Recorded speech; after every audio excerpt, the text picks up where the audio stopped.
चलो good evening. Today we are going to see economics from chapter 15 to 21। जितने होते हैं अभी देखते हैं क्योंकि लंबे चैप्टर्स हैं कुछ तो। First chapter 15 economic development. Now सबसे पहला इकोनॉमिक डेवलपमेंट का definition and what is economic development. ये दोनों अंदर 2 या 3 मार्क में भी पूछा जाता है। तो डेफिनेशन वहां पे ये देखो पॉइंट वाइज दिया हुआ, उसमें देखो इकोनॉमिक डेवलपमेंट वाले टॉपिक में economic development shows constant increase in national income. अगर पूछे आपको बेसिक एक वन वर्ड में पूछे कि इकोनॉमिक डेवलपमेंट क्या है, तो जब किसी नेशन की कांस्टेंट इनकम इंक्रीज हो रही है तो उसको बोलते हैं economic development. Now economic development means तो क्या the constant increase in national income of the country, increase in per income of the per capita income of the country. What is per capita income? When total national income is divided by total population of the country, the number obtained is called per capita income. इसमें आप मैं सब आ गए। And change in the lifestyle of the people और change in the living standard of the people, ये सब कुछ sum up होके इकोनॉमिक डेवलपमेंट बोला जाता है। अब economic development and economic growth या प्रोग्रेस, इसके बीच में एक छोटा सा डिफरेंस है। 2 कंट्री का एग्जांपल लेते हैं। से फॉर इंडिया, एक इंडिया है और दूसरा यूएस है, ठीक है।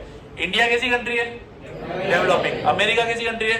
डेवलप। तो अगर इंडिया में कोई नई नई चीजें आ रही है, डेवलपमेंट हो रहा है, लिविंग स्टैंडर्ड बढ़ रहा है, पर कैपिटा इनकम बढ़ रहा है, तो इसको हम लोग बोलेंगे economic development.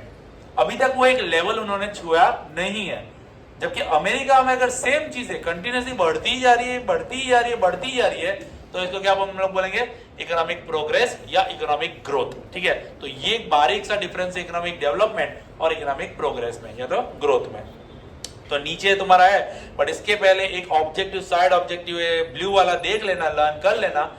National income of India, GDP जिसको बोलते हैं, 2011-12 में कितना था एंड 15-16 में कितना था, तो ये बराबर से 87,36,039 करोड़ और उसमें 1,35,67,192 करोड़। ये इन दोनों ईयर का जीडीपी आपको याद रखना है, बाय चांस पूछे तो आना चाहिए। Now difference between economic progress and economic development जो बोला आपको, तो शॉर्ट में यहाँ पे on the basis of development process, तो जैसे बताया कि पहले होता है डेवलपमेंट। कोई भी कंट्री, अगर इंडिया एक कंट्री है तो इंडियन कंट्री में अगर डेवलपमेंट होता जा रहा है, तो एक स्टेज आएगा कि इंडिया में सब कुछ डेवलप हो चुका है, तो पहले होगा डेवलपमेंट और उसके बाद फर्दर अगर डेवलपमेंट हो रहा है तब जाके बोलेंगे प्रोग्रेस। तो economic development is the first stage and later what is happening is called economic progress या तो economic growth. According to changes take place in the economy, तो कई तरह की चीजें होती है, जैसे एग्रीकल्चर सेक्टर में इंक्रीमेंट हो रहा है, इंडस्ट्रीज में इंक्रीमेंट हो रहा है, तो इसको बोलते हैं प्रोग्रेस। इन चीजों में इंक्रीमेंट होता जा रहा है, तो ऑल ओवर जो सिनेरियो रहता है अगर उसमें इंक्रीमेंट हो रहा है तो इसको बोलेंगे तुम्हारा इकोनॉमिक डेवलपमेंट। और तीसरा in relation to developed and developing country, तो जैसे आपको डिफरेंस बताया मैंने कि अगर ऑलरेडी कोई कंट्री डेवलप्ड है और उसका अगर डेवलपमेंट होता ही जा रहा है, इंक्रीमेंट होता ही जा रहा है, पर कैपिटा नेशन सब बढ़ती जा रही है, तो उसको बोलेंगे प्रोग्रेस या तो growth.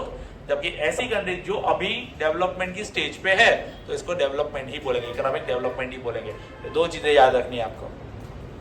Now this question is very important, features of developing economy हमेशा से पूछा जाता है। कोई भी 5 पॉइंट आपको लिखने हैं इसमें और आपको पता है कौन से लिखने हैं, ठीक है। तो डेवलपिंग कंट्री अगर कोई है, इंडिया जैसी कंट्री जो अभी तक फुल्ली डेवलप नहीं है, डेवलपिंग है, तो उनकी कौन कौन सी कैरेक्टरिस्टिक हो सकती है। तो सबसे पहले तो डेफिनेशन वहां देख लो। Economy of the developed developing country is separated on the basis of per capita income as per world development report या वर्ल्ड बैंक रिपोर्ट भी आएगा यहाँ पे of 2004 of the world bank. Countries having less than $735 are categorised as developing economy. तो जिन country की पर capita income एक पर्सन की $735 से कम अगर है तो वो कंट्री कैसी कहलाएगी? डेवलपिंग। अगर उससे ज्यादा है तो डेवलप्ड। इंडिया कितना है? 530 के आसपास, 535 के आसपास। तो यहाँ पे कई सारे पॉइंट्स हैं। लेस पर कैपिटा इनकम, तो ऐसी कंट्री की पर कैपिटा इनकम कम से कम होती है, यानी ज्यादा डेवलपमेंट दिखाई नहीं दे रहा है। पॉपुलेशन ग्रोथ, ऐसी कंट्री की पॉपुलेशन काफी ज्यादा बढ़ती ही जाती है। यहाँ पे अगर देखोगे तो 2% और मोर ऐसी कंट्री की पॉपुलेशन है। अब आप खुद सोचो, अगर पॉपुलेशन बढ़ती जाएगी तो रिसोर्सेज भी तो यूज होंगे ना। तो कंट्री चाहे कितना भी फास्ट इकोनॉमिक डेवलपमेंट कर ले, लेकिन जो रिसोर्सेज यूज हो रहे हैं यहाँ पे वो धीरे धीरे डेवलपमेंट पॉपुलेशन में बढ़ता जाएगा। डिपेंडेंस ऑन एग्रीकल्चर, ऐसी कंट्री जो होती है वो हमेशा एग्रीकल्चर पे डिपेंड करती है। तो ज्यादा से ज्यादा जो ह्यूमन पावर होता है, जो इम्प्लीमेंट्स टूल्स ये सब होते हैं, वो सब एग्रीकल्चर फील्ड में ज्यादा रहते हैं rather then in the industrial sector, क्योंकि इंडस्ट्रियल सेक्टर में पैसा इन्वेस्ट करने के लिए भी ऐसी कंट्री के पास कम से कम ही होता है। हमको दूसरी चीजों से मशीन ये सब इंपोर्ट करने पड़ते हैं, तो अपनी जैसी कंट्री ऑलवेज डेप्थ में जाती है। तो यहाँ पे एक 2 पॉइंट याद रखना है कि development more than 60% of the population engaged in agriculture and national income उससे कितनी डेवलप होती है, approximate 26%। Unequal distribution of income, तो रिच के पास ज्यादा इनकम है, कम लोग हैं, लेकिन ज्यादा इनकम वो लोग शेयर करते हैं नेशन की, जबकि जो पुअर है वो नंबर्स में ज्यादा है लेकिन वो इनकम जो है वो कम प्रोड्यूस कर पाते हैं। तो यहाँ पे ये पॉइंट खास ध्यान रखना, 20% rich people of the country shares 40% of the national income and poorest 20% people shares just 10% of the national income, तो काफी कम। अनएम्प्लॉयमेंट, ऐसी कंट्री में अनएम्प्लॉयमेंट का रेट काफी ज्यादा होता है। अपनी कंट्री में यहाँ पे देखो मोर देन 3% जो टोटल लेबर फोर्स है। अनएम्प्लॉयमेंट किसको बोलेंगे, अनएम्प्लॉयड किसको बोलते हैं, जिसके पास कैपेबिलिटी है, जिसके पास स्किल है, जिसके पास एजुकेशन है, सब कुछ है, फिर भी उसको जॉब अगर नहीं मिल रही है तो उसको बोलेंगे अनएम्प्लॉयड। तो 3% से ज्यादा लेबर फोर्स जो है वो अनएम्प्लॉयड कैटेगरी में है। पॉवर्टी, गरीबी, ऑब्वियसली तो गरीबी अनएम्प्लॉयमेंट से आती है या अनएम्प्लॉयमेंट से गरीबी आती है, अनएम्प्लॉयमेंट से गरीबी आती है। ड्यूअल इकोनॉमी, तो ड्यूअल इकोनॉमी यानी कि यहाँ पे अपना जो सोशल स्ट्रक्चर, जो ऑर्थोडॉक्सी बिलीफ चलता आ रहा है, ऑर्थोडॉक्सी बिलीफ यानी कि जो एग्रीकल्चर, पूर्वज अपने एग्रीकल्चर फार्मिंग में इन्वॉल्व थे, तो वही सोचेंगे कि हमारे आने वाली जनरेशन भी इसी फील्ड में रहे, तो ये थोड़ी ऑर्थोडॉक्सी बिलीफ होती है। सोफिस्टिकेटेड लाइफस्टाइल, यहाँ पे मॉडर्न लाइफस्टाइल जीने को उनको अच्छा नहीं लगता, विलेजर्स वाले इसलिए बैकवर्ड ही रह जाते हैं। इनसफिशिएंट इंफ्रास्ट्रक्चरल फैसिलिटी, यानी कि ज्यादा फैसिलिटी है ही नहीं डेवलपमेंट के लिए, ना अच्छे खासे मशीन्स है, ना अच्छी खासी कोई टेक्नोलॉजी है, तो ऑब्वियसली हमको दूसरी कंट्री पे डिपेंड करना पड़ता है। And form of international trade, क्योंकि अपनी डेवलपिंग कंट्री है तो अपने पास रॉ मटेरियल्स तो काफी भर के निकल आएंगे, लेकिन उन रॉ मटेरियल्स को सही तरह से यूज करना अपने बस की बात अभी तक नहीं है, यानी कि इतनी ज्यादा टेक्नोलॉजी नहीं है, तो अपने रॉ मटेरियल्स को एक्सपोर्ट करते हैं, जिसका काफी कम हमको रेवेन्यू मिलता है, यानी कि फॉरेन ट्रेड मिलता है, जबकि हम बाहर से मंगाते मशीन ये सब है जिसके ऊपर हमको हाई टैक्सेस पे करना पड़ता है। तो ultimately our export decreases but import increases, by which death has increase. Economic and non economic activity 2 mark में पूछते हैं। इकोनॉमिक एक्टिविटी ऐसी एक्टिविटी होती है जिसके बदले में पैसे लिए जाते हैं या कोई गिफ्ट्स लिए जाते हैं, what ever the thing is, but आप कोई सर्विस प्रोवाइड करते हो और बदले में आपको किसी ना किसी तरह का मनी मिलता है या कोई एसेट मिलता है, कुछ भी मिलता है, उसको बोलते हैं इकोनॉमिक एक्टिविटी। तो एग्जांपल्स कई सारे हैं यहाँ पे। तो इकोनॉमिक एक्टिविटी मींस अर्निंग और spending money for the exchange of commodities और services. For example farmer, artisan, businessman, teacher etcetera including the economic activity. Non economic किसको बोलेंगे, activity that are not aimed at obtaining income और reciprocate something indirectly are called non economic activity. ऐसी activity जिसमें हमें बदले में सामने वाले से कुछ लिया नहीं जाता, बेसिकली सोशल सर्विस जिसको बोलते हैं, वैसी एक्टिविटीज। तो ये दोनों आंसर बराबर कर लेना। एग्जांपल इसके हैं nurturing of child by mother, activity of social service done by social worker etcetera. तो ये सारी चीजें इसमें आती है। ये आंसर छूटना नहीं चाहिए, डेफिनेशन और एग्जांपल, चाहे तो डिफरेंस के फॉर्म में पूछेंगे तो 2-2 पॉइंट ही लिखना है और नॉर्मल भी पूछे तो भी ऐसा ही लिखना है। Now again this answer is very important. Structure of Indian economy, basically 3 तरह के स्ट्रक्चर है, प्राइमरी, सेकेंडरी, टर्शियरी। टर्शियरी को सर्विस सेक्टर भी बोलते हैं, ये याद रखना, टर्शियरी वर्ड, ठीक है। प्राइमरी सेक्टर में एग्रीकल्चर एंड उससे रिलेटेड सारी एक्टिविटीज में आ जाती है, पोल्ट्री आ गई, मिक्स फार्मिंग आ गया, हॉर्टिकल्चर आ गया, ये सब कुछ अंदर आ गया, फिशिंग आ गया, सब कुछ प्राइमरी में आ गया, ठीक है। सेकेंडरी यानी कि इंडस्ट्रियल से लेके, यानी कि पिन से लेके मशीन तक कोई भी चीज जो मैन्युफैक्चर होती है वो सेकेंडरी सेक्टर में आता है, वो इसमें आ गया। एंड थर्ड टर्शियरी या service sector, these are services we are using, वो कंपनी हम ओन नहीं करते, हम कुछ सर्विसेज यूज करते, जैसे बैंकिंग, इंश्योरेंस, देन टूरिज्म हो गया, एंटरटेनमेंट हो गया, waterway, airway, these are the services that we are using. तो इसको सर्विस सेक्टर या टर्शियरी कैटेगरी इसको बोला जाता है। बेसिकली इसको कॉर्पोरेट भी बोला जाता है, ठीक है, कॉर्पोरेट सर्विस भी बोला जाता है। Now again one important factors of production, 4 factor of production है, land, capital, labour and entrepreneurship. अब इसमें आपको पता ही होगा लैंड कैसा फैक्टर है, नेचुरल फैक्टर है, ठीक है। Then capital man made, then labour living factor, और एंटरप्रेन्योर क्या करता है, managing all the 3 other factors of production to earn maximum profit, तो उसको बोलते हैं एंटरप्रेन्योर, और इस प्रोसेस को क्या बोलते हैं, एंटरप्रेन्योरशिप। तो ये आंसर कर लेना भाई, एग्जांपल्स के साथ है इसमें। Now distribution of factor of production कैसा डिस्ट्रीब्यूट होता है, तो उसमें ये एक रीजन तुम्हारा काफी इंपॉर्टेंट है, अनलिमिटेड वांट्स। एक चाहत से दूसरी चाहत अराइज होती ही रहती है। तो इंसानों की जो नीड्स होती है कभी खत्म होती नहीं है। लेकिन क्या पैसे अनलिमिटेड है? No, money is not unlimited. तो अल्टीमेटली ऐसा होगा कि हमको सिलेक्ट करना पड़ता है कौन सी नीड बहुत ज्यादा एसेंशियल है, उस नीड को सबसे पहले फुलफिल करना पड़ता है, बाकी की नीड्स को धीरे धीरे करके सेटिस्फाइड होता है। तो एक तुम्हारा रीजन है why human wants are unlimited, तो उसको एक्सप्लेनेशन में ऐसा करना रहेगा। बाकी important order in terms of necessary, जो नेसेसरी सबसे पहले उसको सेटिस्फाइड करो। लिमिटेड रिसोर्स, अपने पास रिसोर्सेज, अपने जैसी कंट्री के पास रिसोर्सेज इतने सारे हैं नहीं, तो हमको ये सोचना पड़ता है कि कौन से रिसोर्स किस चीजों के लिए यूज कर सकते हैं। And alternate use of resource, एक पर्टिकुलर रिसोर्स के एक से ज्यादा यूज हो सकते हैं, लेकिन अल्टीमेटली एट दैट टाइम हम लोग एक ही यूज कर सकते हैं। से फॉर एग्जांपल जमीन, लैंड की बात करें, अगर एक जमीन का टुकड़ा है, अगर उस पर मैंने फार्मिंग कर दी, तो क्या उस पर्टिकुलर टाइमिंग पे और कुछ मैं कर सकता हूं उसके बाद? नहीं। तो अल्टरनेट रिसोर्स तो जरूर से है, लेकिन एक टाइम पे हम एक ही चीज में उसको यूज कर सकते हैं, उसको बोलते हैं alternate use of the resource. And methods of allocating resources, तीन तरह की बेसिक रिसोर्सेज है, market system, socialist system and mixed economy, जिसको हम लोग बोलते हैं। तो मार्केट सिस्टम प्रॉफिट को ध्यान में रख के होता है। यहाँ पे कंट्रीज लाइक अपना अमेरिका है, देन दूसरी कंट्री कौन सी है? जापान। तो ऐसी कंट्रीज जो रहती है वो इस पॉलिसी को अपनाते थे, पहले चलता था, अभी तो सब जनरली मिक्स्ड ही है। तो अमेरिका, जापान, इंग्लैंड जैसी कंट्री है, मार्केट सिस्टम को फॉलो अप करते थे, प्रॉफिट को सेंटर में रखते थे, गवर्नमेंट का कोई रोल इसमें होता नहीं था, इसलिए दखल अंदाजी किसी तरह की नहीं होती थी यहाँ पे। तो इसके कुछ फायदे हैं, कुछ नुकसान है। तो बेनिफिट्स पूछते हैं एंड डिसएडवांटेज दोनों के दोनों पूछते हैं। फीचर्स पहले देख लेते हैं, ज्यादातर जो फीचर्स है वो एडवांटेजेस में आ जाते हैं। तो फीचर्स देखते हैं, उससे पहले इस मार्केट सिस्टम के दो नाम है। क्या नाम है? कैपिटलिस्ट सिस्टम ने फ्री इकोनॉमी, ये दो नाम है इसके, ठीक है।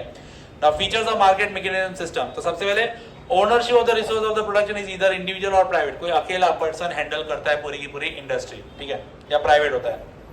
सेकंड, प्रॉफिट सेंटर में रखते हैं, प्रॉफिट कमाना ही मेन मकसद होता है इसमें।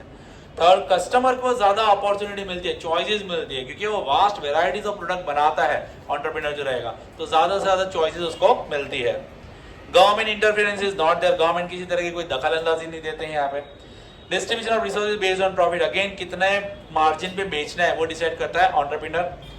Economic decisions are taken while keeping price mechanism in mind, very important point this one, कि प्राइस को ध्यान में रखे यहाँ पे इकोनॉमिक डिसीजन, कितना प्रोडक्शन करना है, कितना कम करना है, ज्यादा करना है, प्राइस क्या रखनी है, सारे economic decision price mechanism in mind को ध्यान में रख के ही लिए जाते हैं। अब इसके बेनिफिट्स हैं एंड डिसएडवांटेज भी है, तो दोनों बराबर सुनो। Economic freedom of individual is protected in the market system, यानी एक इंडिविजुअल को फ्रीडम रहता है, चॉइसेस उसको मिलती है, अलग अलग वेराइटीज ऑफ प्रोडक्ट उसको मार्केट में मिलते हैं। जैसे शूज है तो एडिडास के शूज है, स्केचर्स के शूज है, पूमा के शूज है, अलग अलग कंपनीज के उसको एक वेराइटी मिलती है, उसको सिलेक्शन मिलता है। Second, resource of production are utilised to the greatest extent, जो रिसोर्स है जिसमें से फॉर एग्जांपल अगर शूज बन रहे रबड़ में से, तो रबड़ को अच्छे से अच्छे तरह से यूटिलाइज करना इन लोग को आएगा, उसकी मैक्सिमम पोटेंशियल तक ये यूज कर पाएंगे, कोई क्वालिटी में कॉम्प्रोमाइज नहीं करेंगे वो लोग, जिसके लिए दाम भी तो वो लोग लेंगे ना, ऐसा। अबंडेंस प्रोडक्शन में भी जितना चाहे प्रोडक्शन करें, क्योंकि गवर्नमेंट का कोई रोल ही नहीं है यहाँ पे, तो कोई रिस्ट्रिक्शन ही नहीं है। New exploration keep on taking place continuously in economy, as a result economic development become faster, नए नए रिसर्च टेक्निक्स आती रहती है, हम अपना प्रोडक्ट कैसे अच्छे से अच्छा बनाए, तो नई रिसर्चेस होती रहती है, तो जिसकी वजह से प्रोडक्शन भी अच्छा रहेगा और इकोनॉमिक डेवलपमेंट भी कंट्री का होगा।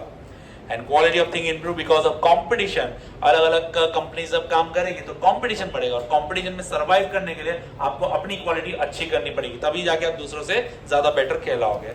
तो these are some of the benefits market के। लिमिटेशंस क्या है? First point, because of keeping profit in the center, commodities are produced in more quantity and production of the luxurious commodity while basic requirement is neglected.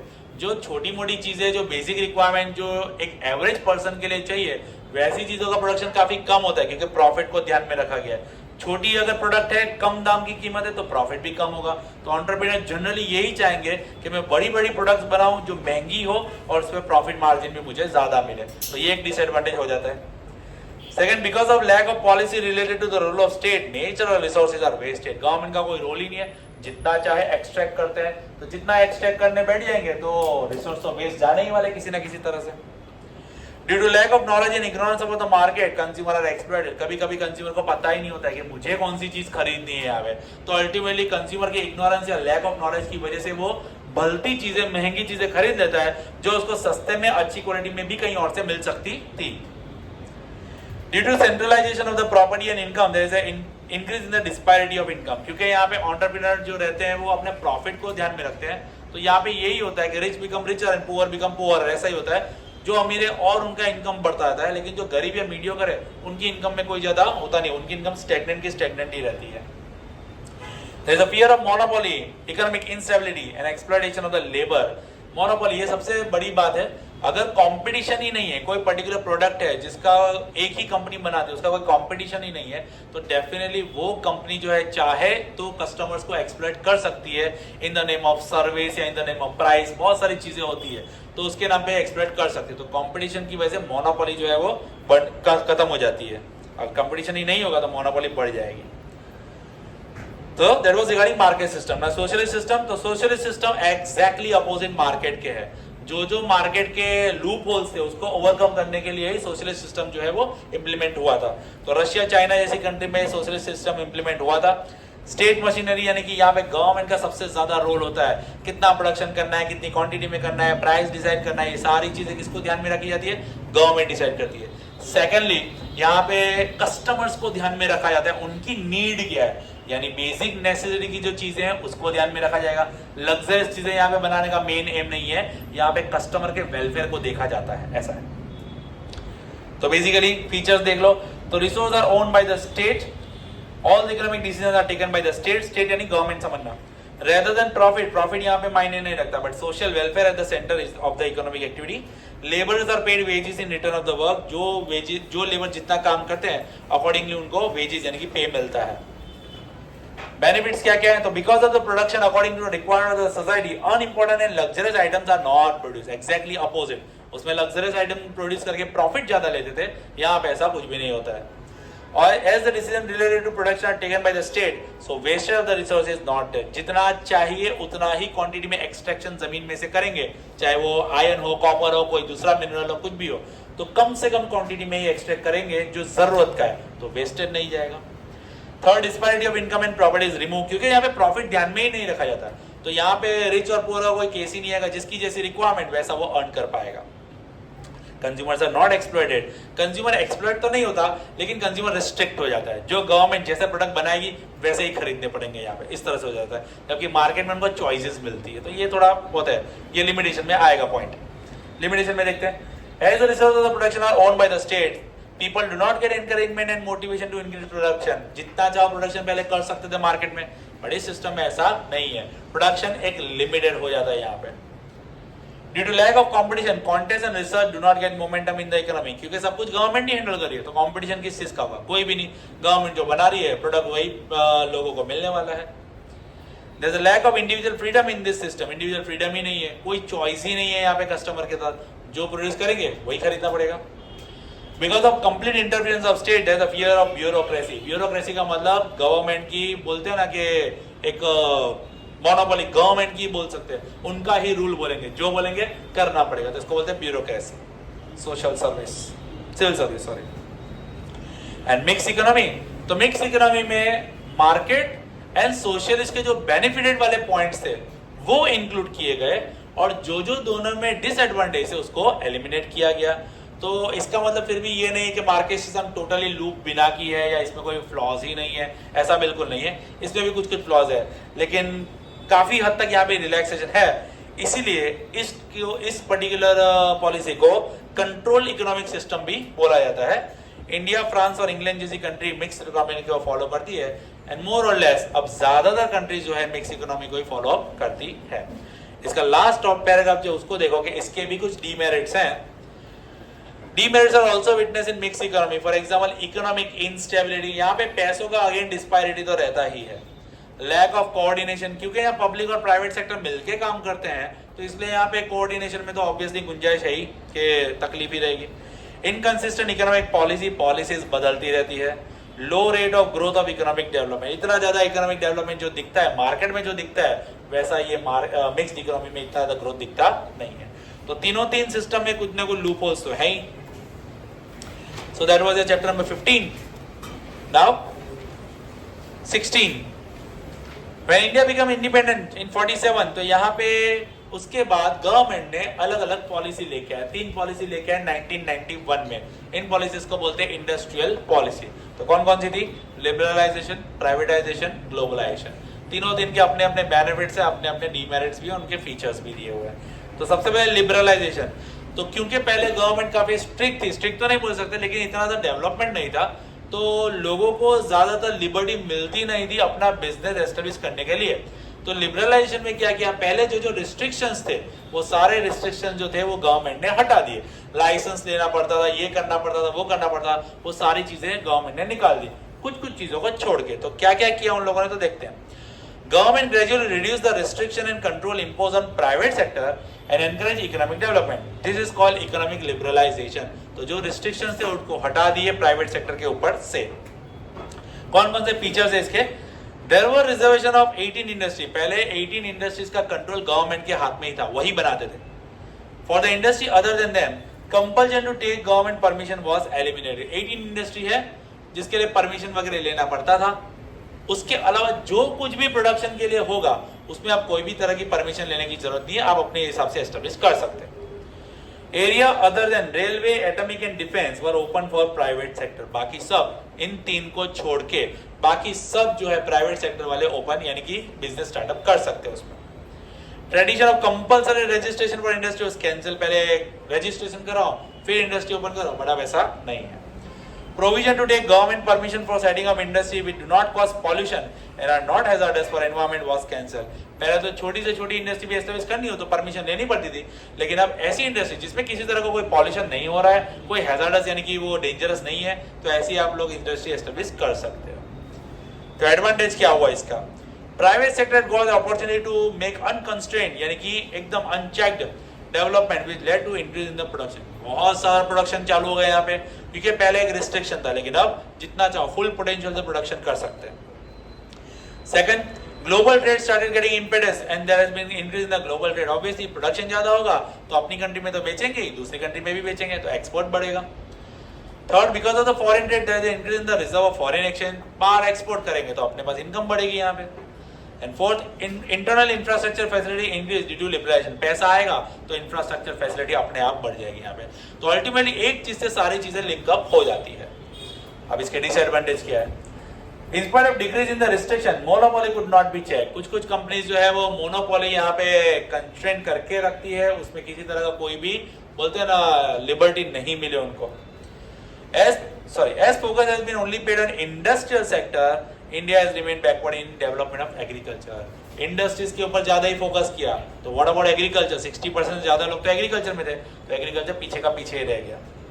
There has been increase in the disparity of income again यहाँ पे, क्योंकि बड़े बड़े लोगों के हाथ में industry थी, प्राइवेट सेक्टर्स के हाथ में इंडस्ट्री थी, तो वो लोग का बोलते हैं ना कि प्रोग्रेस हुआ, लेकिन जो मीडियोकर्स या जो गरीब थे उनका कुछ नहीं हुआ. Because of increase in the imports and decrease in the export, foreign debt has increased. तो यहाँ पे कहने को तो ऐसा लगा कि लिबरलाइजेशन से बहुत सारा एक्सपोर्ट होगा, बट ऐसा कोई एक्चुअल में हुआ नहीं था.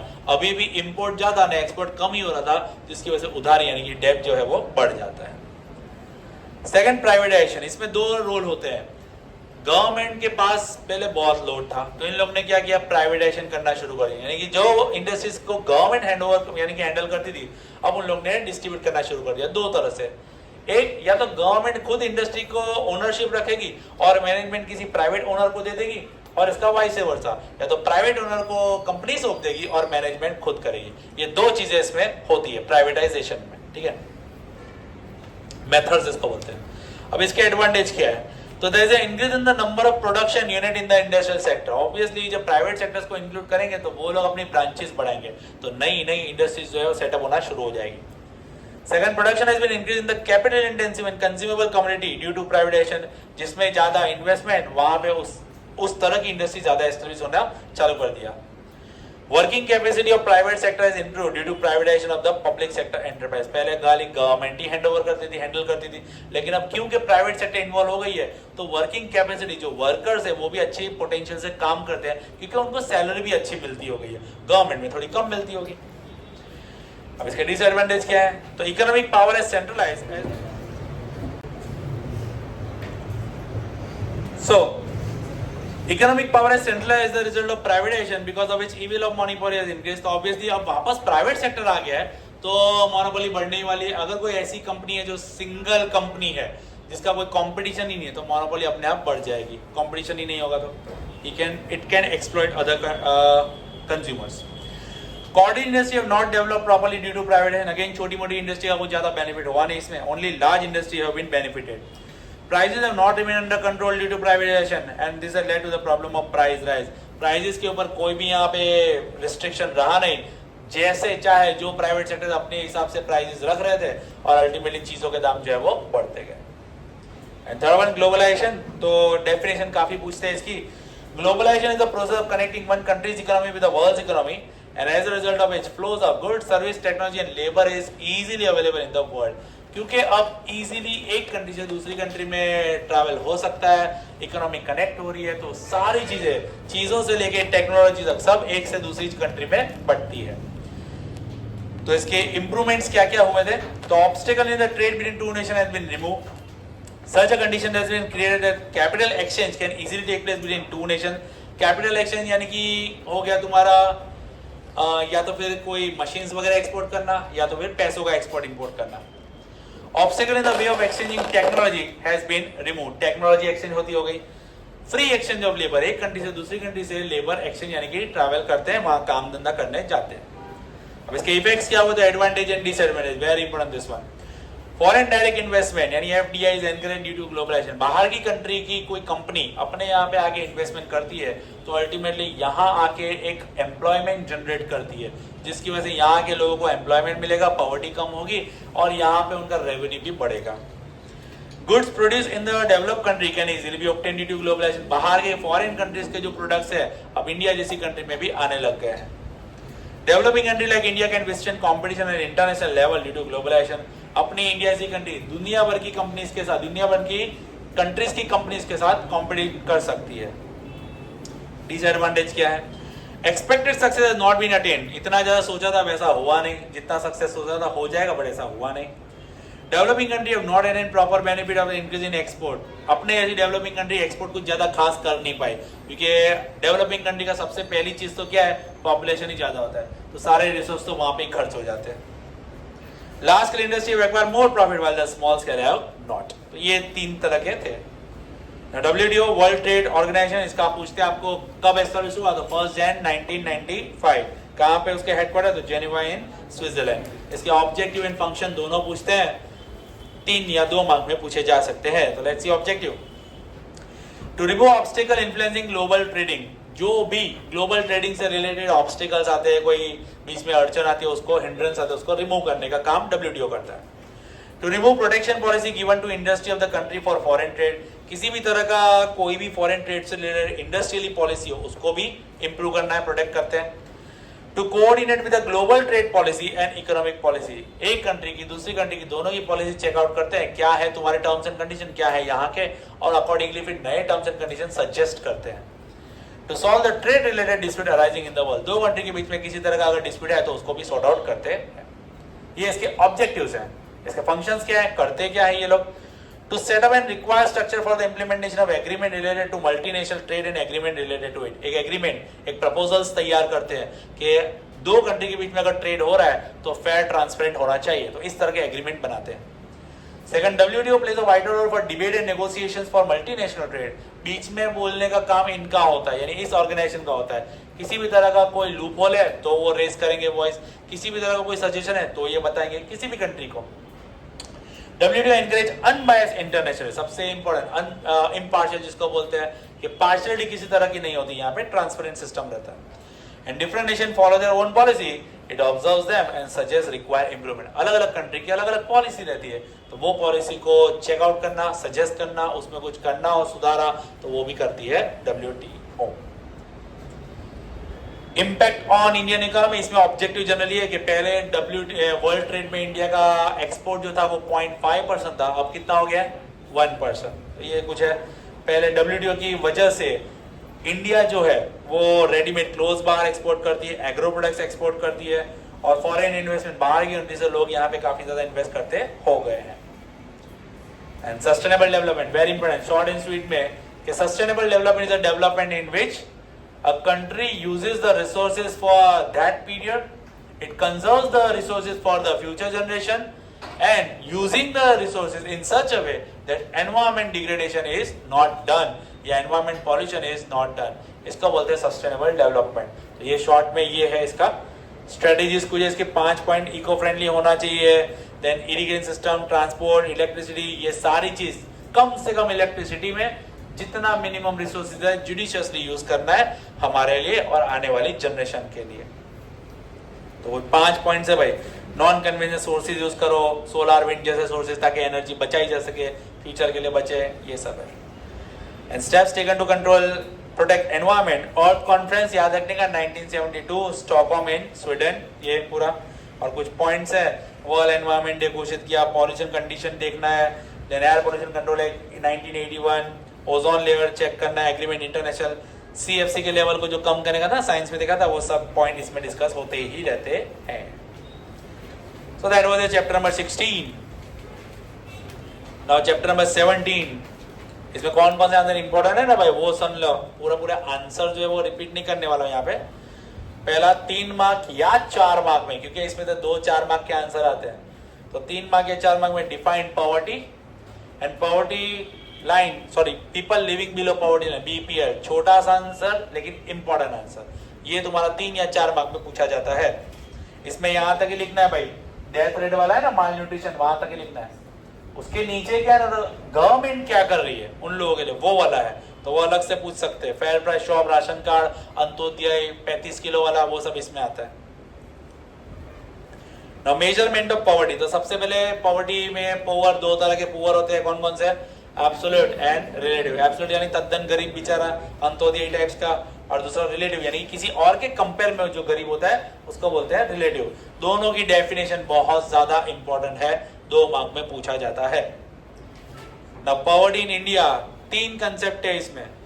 इंडिया का क्या है, 11-12 का कंसेप्ट है, देन 9-10 का रेशियो दिया हुआ है, और पहले क्या था और अभी क्या है. दूसरा अलग अलग स्टेट्स का दिया हुआ है. कौन से स्टेट में सबसे कम से कम गरीबी है? गोवा. सबसे ज्यादा से ज्यादा गरीबी छत्तीसगढ़, 36.93. ये सारे परसेंटेज. अब इसमें कितने अर्बन में रहते हैं, कितने विलेजर हैं, वो सारे परसेंटेज. भाई ये बहुत इंपॉर्टेंट है. अगर आएगा, पहली बात तो लर्न ही करना है इसको. आएगा तो कुछ ना कुछ तो भूलोगे ही भूलोगे. लेकिन एक टिप है कि अगर ये आंसर आता है या इस जैसा न्यूमेरिक, दुनिया भर के न्यूमेरिक है अगर अंदर, तो आपको जो आपके एग्जैक्ट नंबर याद है ना, उन्हीं को लिखो. सारे लिखने की जरूरत नहीं है. जैसे छत्तीसगढ़ वाला पॉइंट है, गोवा वाला पॉइंट है, गुजरात का क्या नंबर है 16.67, ऐसे जो है ना, तो वो आपको याद रखने. समझ में आया? और वो लिखने, सारे के सारे जरूरी नहीं है. क्लियर? तो भाई ऐसा है. अब रूरल पुअर कौन है, अर्बन पुअर कौन, शहर के गरीब कौन, गांव के गरीब कौन, उसके एग्जाम्पल है. Again it can be asked in 2 marks. Reasons of poverty, ये 3 मार्क में भी है, 4 मार्क में भी है, 2 मार्क में भी है. तो डिपेंड करता है जिसमें भी पूछे आपको. ये जितने सारे पॉइंट्स है दिमाग में रखना. एग्जाम में आपको कम से कम इसमें अगर 4 मार्क में पूछेंगे 8 पॉइंट तो ठोकने ही है आराम से. और 2 मार्क 3 मार्क में पूछे तो अकॉर्डिंगली लिखना है. रीजंस ऑफ पॉवर्टी बहुत सारे इसमें. Now strategy for poverty eradication. तो इसमें तुम्हारे कई तरह के हैं. 2 आंसर है इसमें. एक तो poverty alleviation programme in agriculture sector है, और दूसरा poverty alleviation programme schemes launch by the government है. अगर एग्रीकल्चर सेक्टर बोलते हैं आपको, तो ये वाले सब पॉइंट्स आएंगे. आगे आ जाओ पाप में. पहले ये जो पूरा है ना भाई, गवर्नमेंट ओरिएंटेड वर्क है, ग्रामोदय से भारतोदय, ये सब है, ये अलग है. ठीक है. So strategy for poverty eradication digest में गवर्नमेंट क्या कर रही है उसके लिए. ठीक है. इसमें ग्रामोदय से भारतोदय का एक इंपॉर्टेंट टॉपिक है. It can be asked in 4 marks. एक छोटा सा पैराग्राफ 4 मार्क में ग्रामोदय वाला पूछ सकते हैं. ठीक है. अब ये जो पाप है, पॉवर्टी एलिवेशन प्रोग्राम, इसमें स्कीम्स आएगी. स्कीम वर्ड दिखे या पाप दिखे तो आपको ये सब लिखना है. अब इसमें 2 आंसर है. ये जो पहले 4 आपको दिख रहे हैं ना, ये आएगा एग्रीकल्चर सेक्टर में. अगर आपको मेंशन करे explain the schemes in agriculture sector, तो ये आएगा. ठीक है. और अगर कुछ मेंशन नहीं किया है ना, तो यहां से आपको शुरू करना है. ग्रामोदय वाला लिख सकते हैं, लेना, दीनदयाल वाला लिख सकते हैं, मैंने आपको टिक करा था, मां अन्नपूर्णा है, मनरेगा है, ये सब, फिर अपना मिशन मंगलम है, बहुत सारी है, बट कम से कम मनरेगा, मां अन्नपूर्णा और ये ग्रामोदय वाले, ये 3 तो आने ही चाहिए, इसके अलावा बाकी के भी लिख सकते हो। लेकिन जब आप ये पाप वाली शॉर्ट नोट कम से कम 5 मेंशन करना, और पूरा डिटेल तब मत लिखना, तब कम कम लिखोगे चलेगा। लेकिन मां अन्नपूर्णा और मनरेगा ने ग्रामोदय, ये अकेले 4-4 मार्क पे भी पूछ सकते हैं। अगर मनरेगा अकेले पूछा ना, ये पूरा छापना है आपको, क्योंकि वैसे भी कंटेंट कम है, और 4 मार्क के लिए वो लोग तो पॉइंट ढूंढेंगे कहाँ काटे, तो बेटर है पूरा का पूरा मनरेगा तब आना चाहिए आपको। यानी लर्न पूरा मनरेगा कर ही लेना। मनरेगा मां अन्नपूर्णा, ये भी बहुत छोटा है, ये मां अन्नपूर्णा पूछे तो जलसे हो जाएंगे तुम्हारे, ठीक है। फिर आता है अनएम्प्लॉयमेंट। अनएम्प्लॉयमेंट यानी बेरोजगारी। तो अगर तुम अनएम्प्लॉयड हो तो ऑब्वियसली तुम पॉवर्टी में आ जाते हो। तो 6 तरह की पॉवर्टी लाइन है यहाँ पे। उससे पहले अनएम्प्लॉयड किसको बोलेंगे और किसको अनएम्प्लॉयड नहीं बोलेंगे, वो 2 चीज दिमाग में रखो। तो सबसे पहला देखो, one who is adult whose age is 15 to 60 who is ready to work at the prevalent market wage, जो काम करने के लिए रेडी है, जो मार्केट में वेज मिल रहा है यानी सैलरी मिल रही है, उसके पास एनर्जी है, काम ढूंढ रहा है लेकिन काम मिल नहीं रहा, ऐसे पर्सन को बोलेंगे अनएम्प्लॉयड। तो अनएम्प्लॉयड बोलेंगे किसको? नहीं। इफ अ पर्सन वो डिमांड मोर वेजेस, 10 अगर दे रहा है और वो 25 मांग रहा है, तो काम ऑब्वियसली उसको नहीं मिलने वाला, कोई धंधे भी नहीं रखेगा उसको। Who is not in the age group of 15 to 60, 15 से कम या 60 से ऊपर का है, हैंडीकैप है, वीक है, सिक है, ओल्ड है, लेजी है, हाउसवाइफ है, and those who are not willing to work in spite of capable of doing work, काम करना है चाहते ही नहीं है, भले काम कर सकते हैं, तो ऐसे लोगों को अनएम्प्लॉयड फिर नहीं बोला जाएगा। तो टाइप्स ऑफ अनएम्प्लॉयमेंट यहाँ पे 6 तरह की अनएम्प्लॉयमेंट है, बराबर से समझ लेना। सीजनल अनएम्प्लॉयमेंट, सीजनल अनएम्प्लॉयमेंट यानी कि वो एम्प्लॉयमेंट जैसे कि एग्रीकल्चर है। एग्रीकल्चर का अगर एक छोटा सा फार्मर है जिसके पास छोटा मोटा खेत है, तो वो पूरे साल तक उसके ऊपर खेती बाड़ी नहीं करता, बहुत 6-7 महीने खेती बाड़ी होती है, और बाकी के 3-4 महीने जो होते हैं वो तो उसका नवरास में ही निकलता है। तो ऐसे टाइप का अनएम्प्लॉयमेंट को बोलते हैं सीजनल अनएम्प्लॉयमेंट। फ्रिक्शनल अनएम्प्लॉयमेंट, नई टेक्नोलॉजी आने की वजह से पुरानी टेक्नोलॉजी कुछ समय के लिए इंडस्ट्री में से हटाई जाती है, तो वो जो टाइम पीरियड रहता है उसको बोलते हैं फ्रिक्शनल अनएम्प्लॉयमेंट। तीसरा structural unemployment, orthodoxy belief, traditions जो पहले के हमारे पूर्वज कर रहे थे वही हमारी आने वाली जनरेशन भी करेगी, तो ऐसी सोच को बोलते हैं स्ट्रक्चरल अनएम्प्लॉयमेंट। इसकी वजह से बेरोजगार हो जाते हैं लोग। डिस्गाइज अनएम्प्लॉयमेंट, एक पर्टिकुलर जगह है जहां पे पर्टिकुलर 3 से 5 लोग हैं और काम एक ही जने का है, जैसे कि एक फार्म है, वहां पे 10-12 लोग काम कर रहे हैं, और वहां पे अगर 5-6 लोगों को निकाल भी दिया जाए तो भी कोई प्रोडक्शन में फर्क नहीं पड़ेगा, there will be negligible difference in the production. Such type of unemployment is called this disguised unemployment. Then industrial unemployment, short time के लिए इंडस्ट्री बंद होती है, long time के लिए बंद होती है due to strike, lockout, any reason, shifting की वजह से, तो इसको बोलते हैं industrial. And last one educated, पढ़ा लिखा है लेकिन जॉब मिल नहीं रही है, तो उसको बोलते हैं एजुकेटेड अनएम्प्लॉयमेंट। ठीक है, तो ये आंसर कर लेना भाई, काफी इंपॉर्टेंट है। अब प्रपोर्शन अगेन जैसे पॉवर्टी इन इंडिया था, वैसे proportion of unemployment in India, वो भी है तुम्हारा आंसर। तो इसमें कई सारे तुम्हारे दिख रहे हैं तुमको, न्यूमेरिक है, कितने लोग हैं, कितने अनएम्प्लॉयड है, उसमें टोटल कितने करोड़ पहले थे, अभी कितने हैं, गुजरात में कितने हैं, ये सारे वर्ड्स है भाई। वुमेन्स कितने हैं, बहुत सारे अलग अलग स्टेट वाइज यहाँ पे अनएम्प्लॉयमेंट दिया हुआ है। Labour and employment ministry of India, national sample survey, NSS, ये फुल फॉर्म ये सब याद रखना भाई। नाउ पेज नंबर 141 पे जो ऊपर का जो एक पैराग्राफ है जिसका कोई हेडिंग दिया नहीं है, वो कौन सा है? रीजंस ऑफ अनएम्प्लॉयमेंट, बहुत ही शॉर्ट में दिया है और ये भी 4 मार्क में पूछा जा सकता है। तो इसमें तो एक एक वर्ड्स ही है, काफी इजी है ये, इसको कर लेना भाई, मेहरबानी करना। एफर्ट्स टू रिड्यूस अनएम्प्लॉयमेंट, अब ये एफर्ट्स वाला जो टॉपिक है ना, एग्जैक्टली पाप जैसा ही है। एफर्ट्स टू रिड्यूस अनएम्प्लॉयमेंट यानी लोगों को क्या करना है? एम्प्लॉयमेंट देना है। एम्प्लॉयमेंट देंगे तो उनकी गरीबी हटेगी अल्टीमेटली। तो एम्प्लॉयमेंट मिलने के लिए उनको स्किल सिखानी पड़ेगी, मेक इन इंडिया वगैरह सब है, स्टार्टअप इंडिया, ये सब इसमें तुम्हारा आने वाला है। बहुत लंबा आंसर है, 9 पॉइंट है इसमें से। 9th वाला जो पॉइंट है ना, वो भी तुम्हारा 3 मार्क में पूछा जा सकता है, एम्प्लॉयमेंट एक्सचेंज सेंटर वाला, वो करने का 6 पॉइंट बराबर कर लेना, टिक कर लेना 6 point. Make in India, skill India, digital India वाला।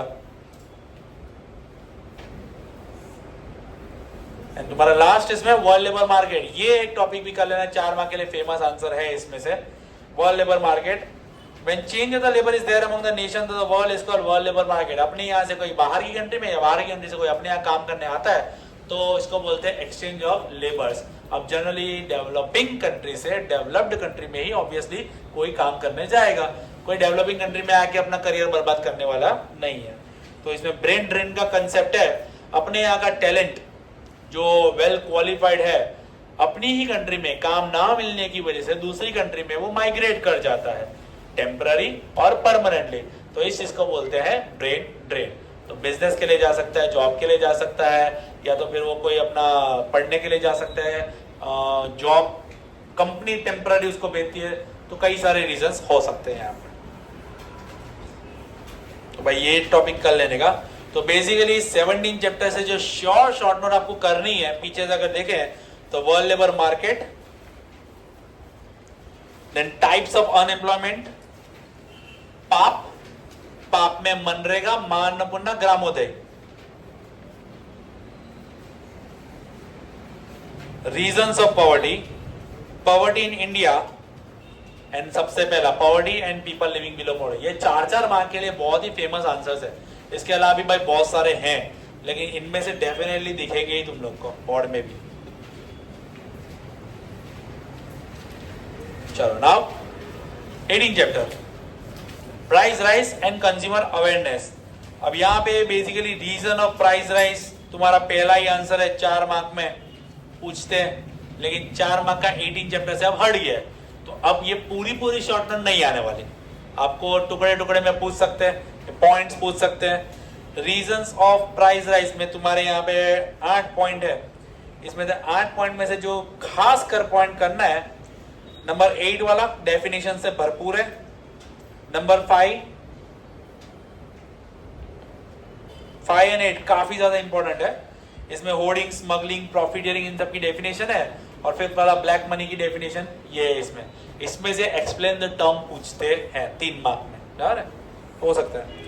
अब why prices should be control, तो अल्टीमेटली घूम फिर के वही है, जब प्रोडक्शन बढ़ जाता है तो चीजें अपने आप बिकने ज्यादा लग जाती है, लेकिन डिमांड जब बढ़ जाती है तो मैन्युफैक्चरर उसके हिसाब से प्रोडक्शन बढ़ा नहीं देता है, तो अल्टीमेटली डिमांड बढ़ेगी और सप्लाई कम होगा तो चीजों के दाम बढ़ जाते हैं। अल्टीमेटली घुमा फिरा के सारे पॉइंट्स इसमें यही है, एक बार पढ़ने का।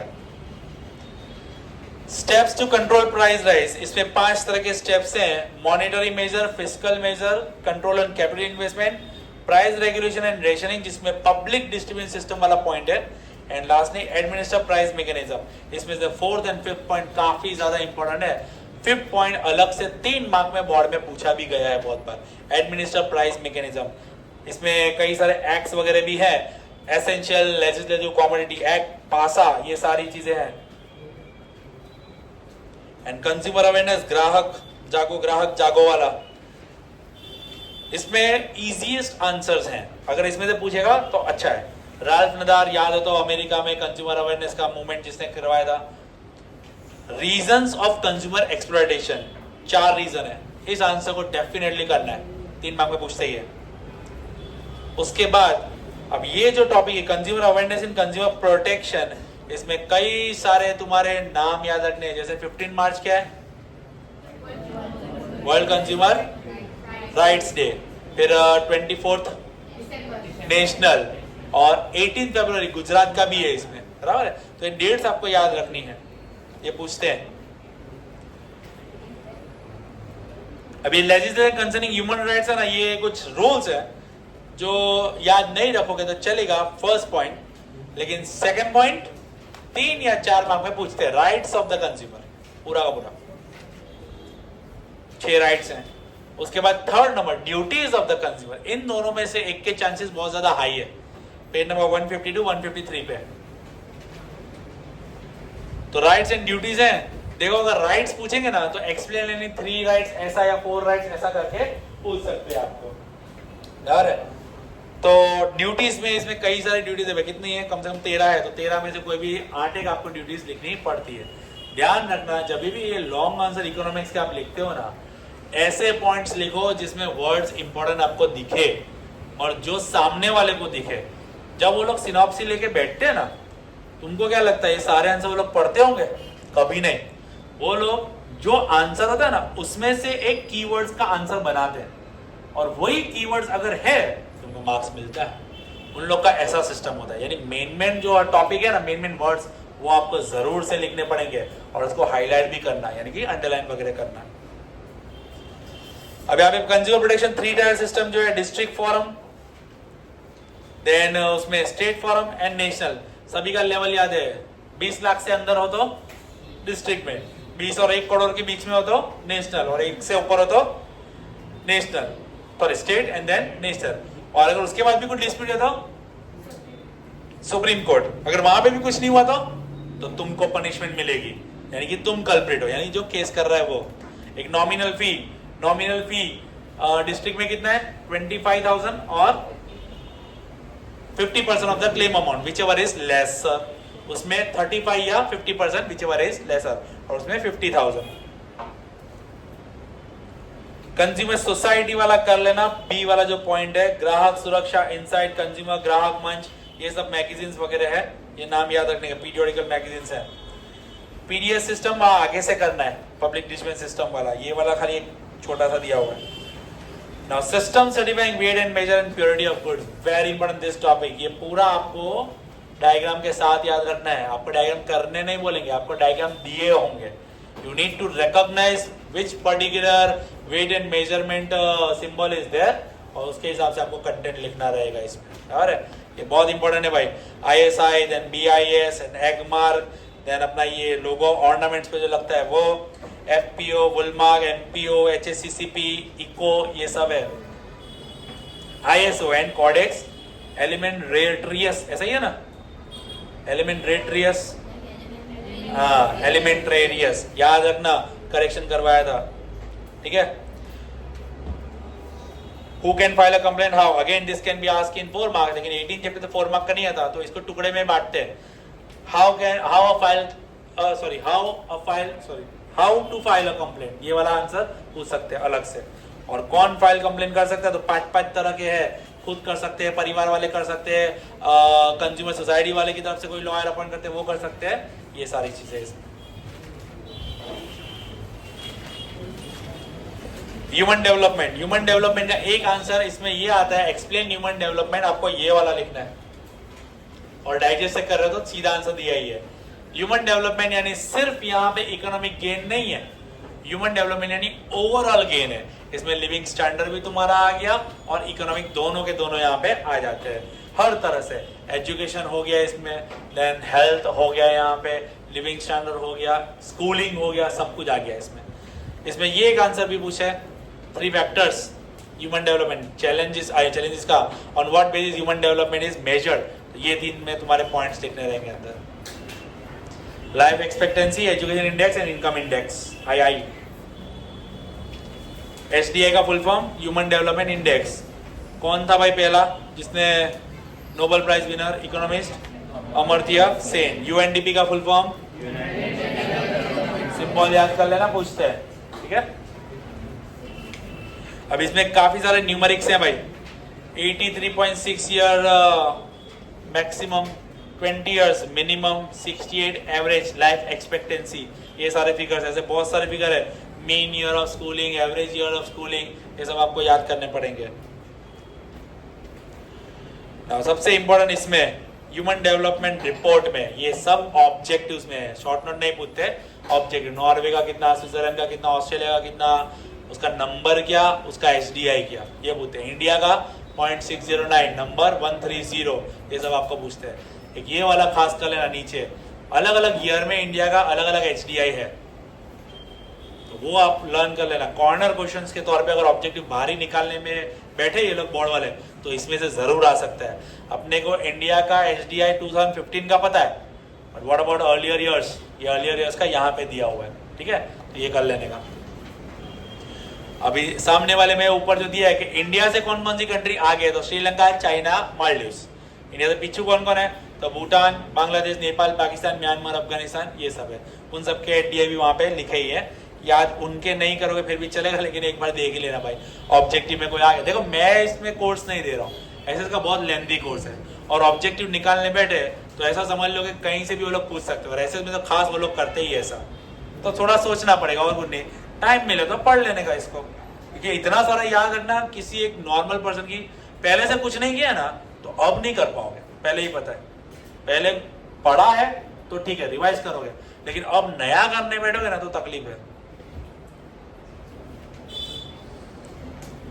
चैलेंजेस ऑफ ह्यूमन डेवलपमेंट, तो ये टॉपिक पूरा नहीं पूछते हैं, अगर पूछेंगे तो पूरा पूरा लिखना भी नहीं है आपको। Health, sex ratio and women empowerment, 3 challenges है यहाँ पे, जिसमें आपको थोड़ा थोड़ा करके लिखना है। डाइजेस्ट में आंसर दिया है इसका, लेकिन हेल्थ इंप्रूवमेंट तो पूरा लिखना है इसमें, डिसीज वाला, पोलियो बिलियो ये सब इंदर है, बीसीजी वैक्सीन ये सब वाला है। Sex ratio, male female ratio कितना है कितना कम है, केरला वगैरह इन सब का लिखना है। एंड वुमेन एम्पावरमेंट, अब इसमें 2-3 चीजें, जैसे कि ये वाला पैराग्राफ काफी important, national commission for women 1992, ठीक है। Then national policy for empowerment of the women 2001, then women's year 75, women's decade 75 to 85, empowerment year 2002।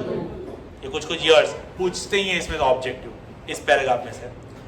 फिर ये वाला माइक वाली जो है 181 अभियान यार, ये वाला सुरक्षा 24/7, and this one is also most important answer. ये पूरी पूरी लिखनी होती नहीं है, but schemes launch bye Gujarat government for women upliftment, सबला बिबला ये सब याद है ना भाई, करवाया ही था, चिरंजीवी योजना, ये सारी योजनाओं के नाम।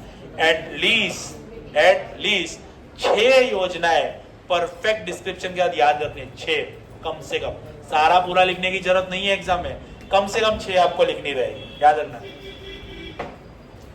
विद्या लक्ष्मी बॉन्ड वाला है, साइकिल वाला है, सबला योजना है, राष्ट्रीय स्वावलंबन योजना है, मिशन मंगलम है, सखी मंडल है, ई ममता है, save the girl child, Beti Bachao Beti Padhao वाला है, चिरंजीवी योजना, बहुत सारी है भाई, कोई भी 6 याद रखने का। Social problems of India and challenges, सबसे पहला topic communalism, communal basis, religion के बेस पे जो दंगा फसाद ये सब जो होता है अलग अलग रिलीजन के बेस पे, उसको बोलते हैं कम्युनलिज्म। तो गवर्नमेंट क्या कर रही है, ये एक पॉइंट है, कम्युनलिज्म की डेफिनेशन है वहां पे, और नीचे स्ट्रगल अगेंस्ट कम्युनलिज्म 2 या 3 मार्क में पूछा जाता है, गवर्नमेंट क्या कर रही है वो उसके बारे में। ये टॉपिक के बाद कास्टिज्म, इसका जनरली शॉर्ट नोट नहीं पूछते हैं और ऑब्जेक्टिव जनरली पूछा जाता है। इसमें आपको वर्ण सिस्टम याद है, कौन से 4, ब्राह्मण क्षत्रिय वैश्य शूद्र, और ये किसके बेस पे था, ऑक्यूपेशन। ये अगर पूछे ऑन व्हाट बेसिस वर्ण सिस्टम होता है तो बेस्ड ऑन ऑक्यूपेशन, ब्लैंक में पूछा जाता है, ठीक है। फिर आता है constitution provision for protection of interest of minority, weak and backward section. अब इसमें भाई 3 आंसर हैं जो आपको करने हैं, एक प्रोविजन फॉर माइनॉरिटी है, एक प्रोविजन फॉर शेड्यूल कास्ट है, और एक फॉर ट्राइब्स है। अब शेड्यूल कास्ट और ट्राइब में 2 वेराइटी है, एक जनरल प्रोविजन है और एक स्पेशल प्रोविजन है। अलग अलग आंसर सभी के दिए हैं और ये सारे आंसर इंपॉर्टेंट, माइनॉरिटी वाला फिर भी कम, लेकिन शेड्यूल कास्ट और ट्राइब वाला सबसे इंपॉर्टेंट है, जनरल वाला और स्पेशल वाला। इसमें सारे आर्टिकल्स के नंबर हैं जो आपको याद रखने हैं। यार इकोनॉमिक्स के लिए कम से कम अगर नवरे होता है ना, एक दिन पूरा निकालना पड़ेगा आपको, तब जाके सब लर्न हो पाएगा। अब ये टाइम पे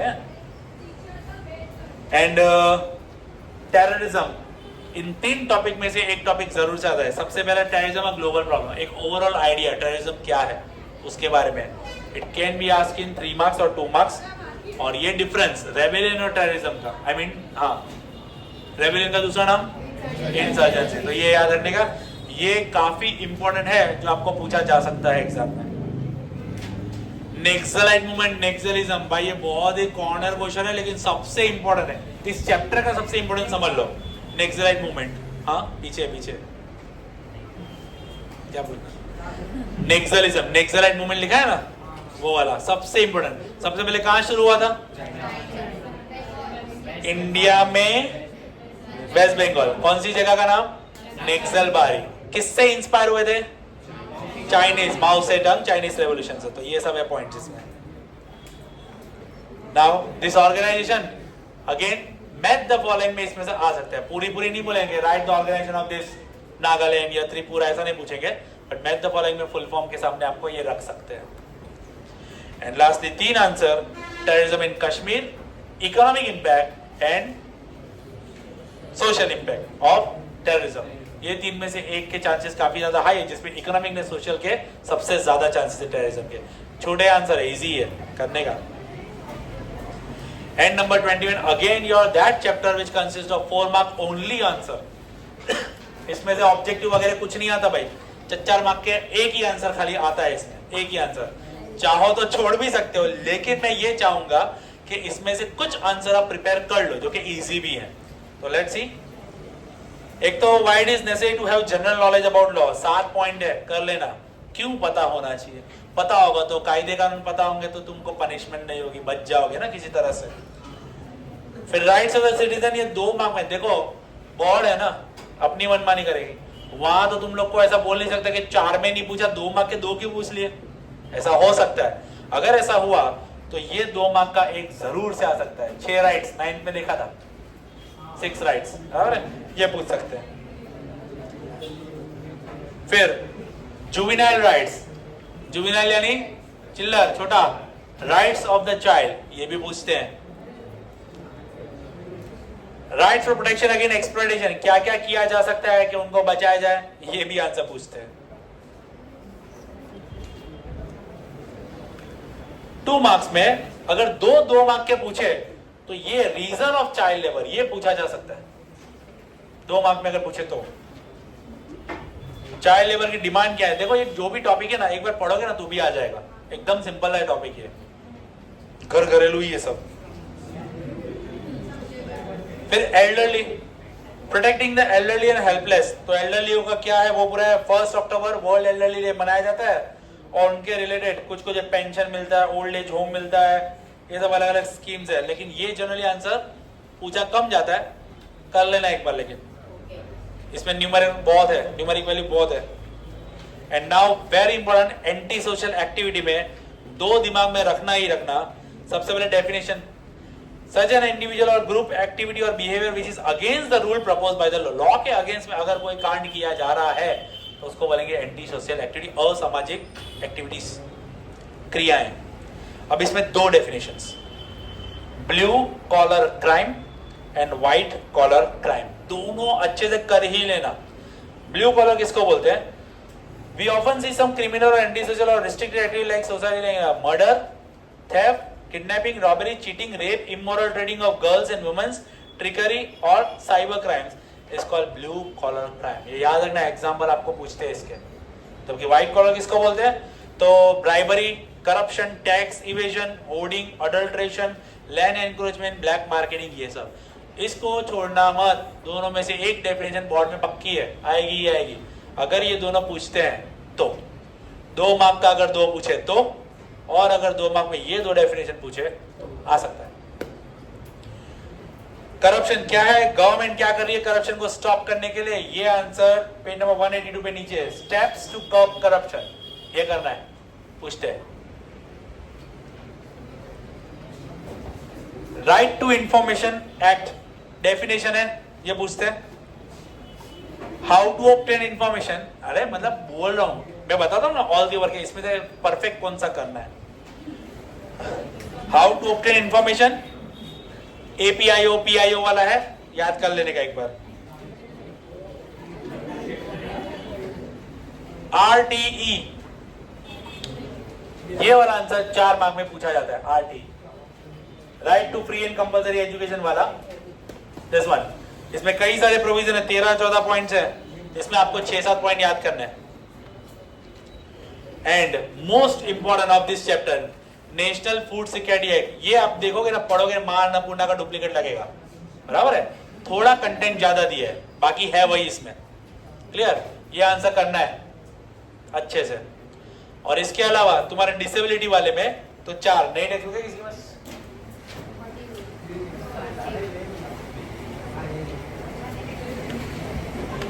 देखो डिसेबिलिटी वाले टॉपिक में ये डिसीज पूछते नहीं है कि भाई लिखो भाई किस चीज की, नहीं पूछते ऐसा. स्पेशल फैसिलिटी फॉर डिसेबल, ये आंसर बोर्ड में उनको क्या प्रोविजन मिलती है ये पूछ सकते हैं. इजी है. 20 मिनट ज्यादा देने का, आधा घंटा ज्यादा है ना, ऐसा कुछ है ना? हाँ, 30 minute extra BC mark passing के लिए सब है। हाँ, and information about schemes for दिव्यांग यानी कि डिसेबल्ड, लास्ट वाला टॉपिक ये।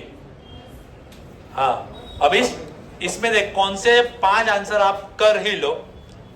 एक ये वाला डिसेबल्ड वाला, स्पेशल फैसिलिटी फॉर डिसेबल्ड, इसको कर ही लेने का। नेशनल फूड सिक्योरिटी एक्ट, ये दूसरा, इसको करने का। राइट टू एजुकेशन आरटी, ये करने का। Steps to curb corruption, page number 182 पे, वो करने का।